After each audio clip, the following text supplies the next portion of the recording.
Magandang gabi po sa inyong lahat. Ako po si Father Alan Dizon, Kanosianong Pari, naglilingkod sa mga kabataan. Ako po ay nag-aanyaya sa inyo na kami po ay araw-araw na suportahan, panoorin at tangkilikin ang aming programa na 40 Days of Giving, a Lenten Journey with the Canosian Youth.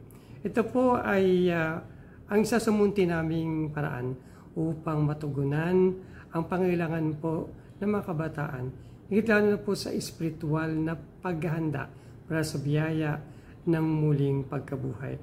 At kaugnay po nito, kami po ay kumakatok at lumalapit po sa inyo pong busilak na puso na suportahan at tulungan ang aming mga pangangailangan sa gawaing formatibo, spirituality o spiritualidad ng mga kabataan. Sa paraan po ng pagtulong o paghahandog, may mga link po at QR code na lalabas po sa screen na ito.